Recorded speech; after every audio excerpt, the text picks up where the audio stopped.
Final Fight had punched its way through to the arcades in the year of 1989 and was a huge commercial hit. Known for its stylish aesthetic, colourful cast of characters and crisp gameplay, it set the bar to new heights for the beat-em-up genre and became the benchmark for all games to follow, leaving a legacy behind unmatched by any game in the genre. So grab the nearest weapon you can find as we take a trip back in time to Metro City, as we take a look at one of Capcom's most successful franchises. Here is the untold story of Final Fight.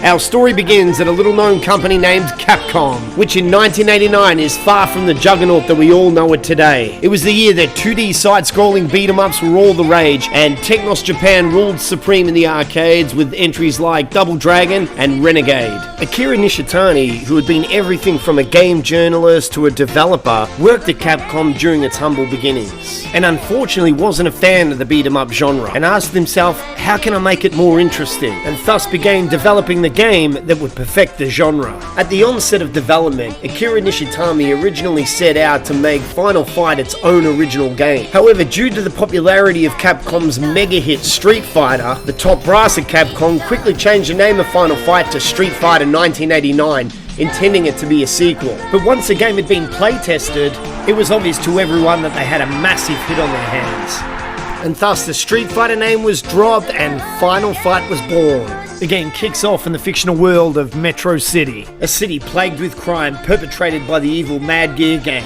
And it's here we're introduced to the protagonist of the story, the only man that can stop the Mad Gear Gang, Metro City's mayor, Mike Hagar. Mike Hagar was a tough-as-nails former professional wrestler who worked the Capcom Professional Wrestling Association's territory. And furthermore, it's even suggested that he's a former champion Street Fighter, and which everyone knows in the Capcom universe, they don't exactly give that title away. During his career at CPWA, Mike trained both the wrestlers Biff Slamkovich and Gunlock, and also formed a tag team with the Australian wrestler Alexander the Greater, calling themselves the Knuckle Busters. And it's such a shame he never went toe-to-toe with Capcom's other wrestling juggernaut, Zangief. Let me know in the comments who you think would have won the fight.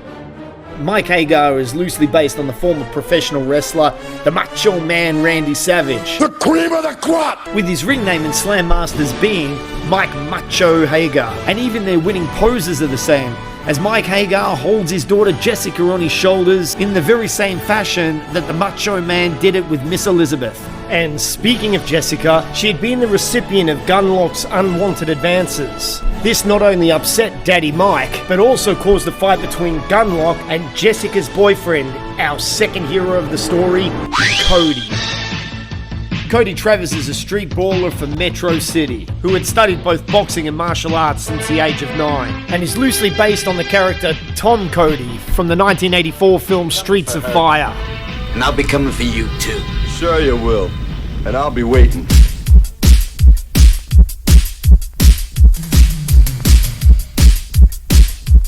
It's hard not to recognize the influence that Streets of Fire had on Final Fight. Not only are both the Codys tough as nails and extremely good with knives, but both plots share a striking resemblance as well. So if you liked Final Fight and Cody was your man, I'd definitely check this movie out. Cody Travers is also best friends and rivals with the third and final protagonist of the story, Guy. Guy is a Japanese-American who was born in one of Metro City's districts, who moved to Japan in his early youth. It was here that Guy would meet the man that would change his life forever, his martial arts mentor and the 38th Grandmaster of the Bushin style of ninjutsu, Zeku. Guy would move on to perfect the Bushin style of ninjutsu as a mainstay character in the Street Fighter Alpha series, before eventually meeting Zeku, defeating him in combat, and becoming the successor to the Bushin style. Now that our three heroes have been introduced, it's time to get back to the story. As the elected mayor of Metro City, Mike Hagar swears to clean up the huge gang problem. However, one day he receives a phone call by the Mad Gear member and first level boss, The Damned. The Damned tells Mike they've kidnapped his daughter Jessica and will kill her unless the mayor stops pursuing the Mad Gear gang. Mike, scared for his daughter's life, he contemplates his options. The Mad Gear gang had overstepped the mark with this one. He contacts Cody and Guy to explain the situation and enlist their help, rips off his work shirt and decides to take matters into his own hands. friends. The trio take to the slums of Metro City, where they encounter their first wave of Mad Gear thugs. In fact, up to 8 large, beautifully drawn sprites can attack you at any given time. This was made possible by the use of the CPS-1 arcade board. And even with 8 enemies on screen, the CPS-1 stopped any slowing down, which is notorious in a certain other beat-em-up. And even though Mad Gears have the superior numbers, they are no match for the unique fighting styles of our 3 heroes. And we can thank Akira Nishitani for this one, as he wanted to give the player more than just a mere palette swap when it comes to the co-op action. And nothing exemplifies the character's uniqueness like their special attack, which is performed by the player pushing the attack and jump buttons together. But this does come at a cost, however, as your health diminishes slightly every time you connect with one of your enemies, so use it sparingly. And that's exactly what our heroes did as they tornado punched and helicopter kicked their way through the likes of 2P, Doug, and Bill Bull. And after leaving a pile of broken bodies behind, the Damned shows his face and challenges Hagar to a fight. However, the hot-headed street brawler Cody decides to step in and take on the Damned himself in a mono-and-mono match. But the Damned, being the dishonorable scum that he is, calls his homeboys over to jump in, giving Hagar and Guy exactly what they want.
With Final Fight in the arcades being a huge success globally, and this continue screen being responsible for stealing more of your quarters than your local high school bully, it was only natural for the developers to take Final Fight out of the arcades and into the comfort of your own living room. It was now possible to pick up a controller and defeat the Mad Gear gang as either Hagar, Cody or Guy, unless of course you were playing the Super Nintendo version, which had sidelined Guy altogether, leaving only Hagar and Cody as playable characters. So if you wanted to play with Guy, never fear, because another version was released named Final Fight Guy. But don't get too excited, as yes, you can play as Guy, but now you can't play as Cody.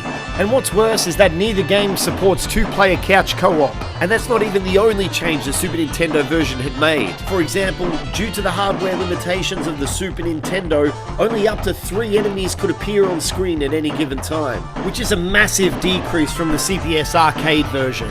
The Super Nintendo version was also censored heavily, and toned down many of its more adult moments. These included all the female characters wearing less revealing clothing, with the most obvious example being Jessica in the beginning sequence. Also, the West Side Bar has been changed into a club. Brett's blasphemous remarks have been removed after you smash his car to pieces. Oh my god. Oh my god. The words sexy have been removed from the toilets, Rolento's industrial area has been removed altogether, and even the final boss Belga has been kicked out of his own wheelchair, which is the last straw for the Super Nintendo version. So throw that copy away and pick up the NES version, Mighty Final Fight. which gameplay-wise still feels and plays like a Final Fight game should, but due to the hardware limitations, the giant sprites were swapped in for some smaller, goofier ones, and there is no couch co-op, but you can play as all three characters. There's an experience points leveling up system, and the soundtrack is fantastic. Next up we have the Game Boy Advance port, Final Fight 1, and it's arguably the best port out there. And as a huge fan of the Super Nintendo, this port was everything I wish the SNES version was. All the characters are available and they look fantastic in their large sprites. There are some great little dialogue exchanges between the characters and each level boss, giving the plot just an extra layer of depth. Relento stage is back in business, and there's even some unlockable extras in the game, making Final Fight 1 a must-have on the Game Boy Advance. Another good port is the SharpX 68000. This was an almost arcade-perfect conversion. The graphics and gameplay took advantage of the CPS 1 arcade board. This makes the game aesthetically almost identical to the arcade version. But go easy on the Pepsi there, Fuller, as the Sharp 68000 was only ever released in Japan, and commanded a very hefty price tag indeed. Around $6,000 by today's money. For something a little bit more in the budget, you could have played one of the many computer ports that were released. However, these home computer ports range from average at best with the Amiga version to the downright awful ZX Spectrum. And if you wanted to play something really bad, then you can always go for the Commodore 64 port, which is almost unrecognizable as a Final Fight game. A slightly better home computer port would be the Amstrad version, and although the sprites look okay, it's way too slow to be any kind of enjoyment. In my opinion, the best way to play Final Fight these days is through the Capcom Beat 'em Up bundle, which is available on all major consoles, and also features other Capcom Beat 'em Up classics, including Captain Commando and Knights of the Round.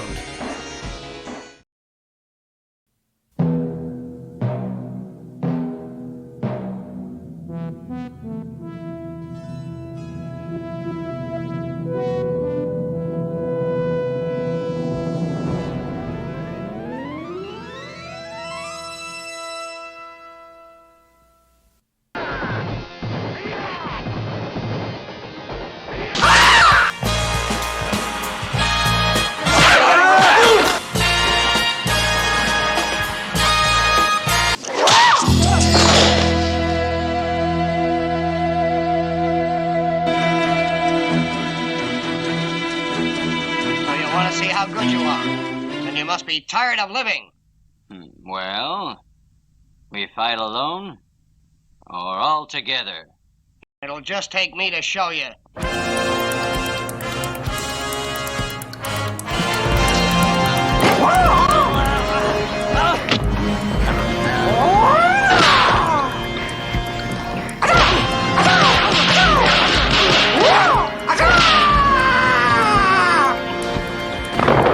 Dragon whips his tail.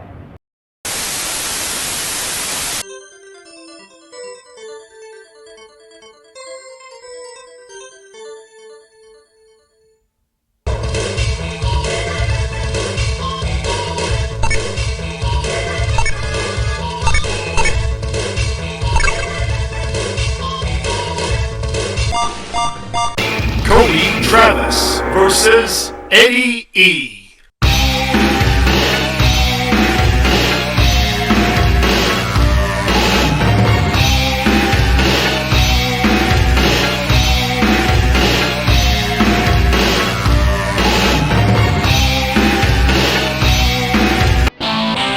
Round one. Fight!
Ready? Round one, fight! I'll shove that bat up your ass and turn you into a popsicle.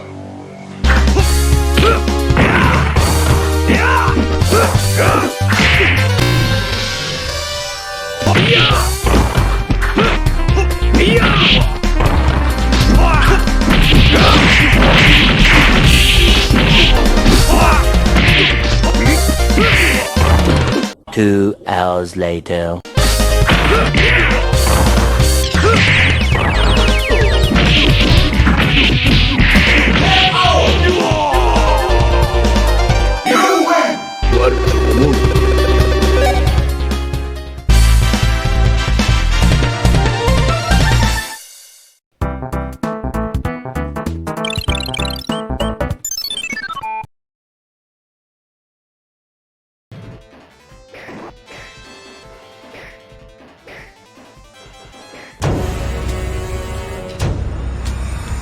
I must break you. Go for it.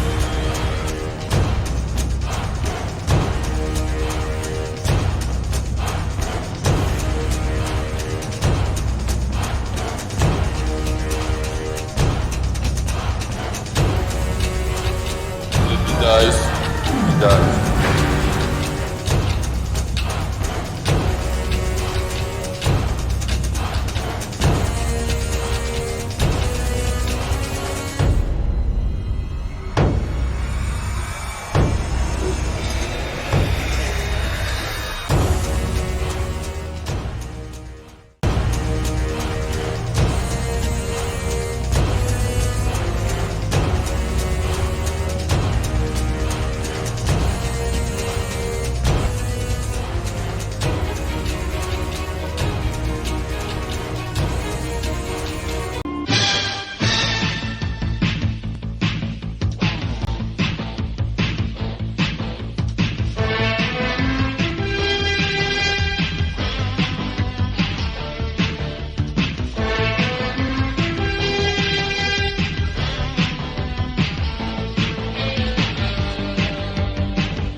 If you wish to see another review, click on the video you see on your screen now. And if you enjoy this type of content, don't forget to leave a comment, hit the like button, and don't forget to subscribe. I'll see you on the next video.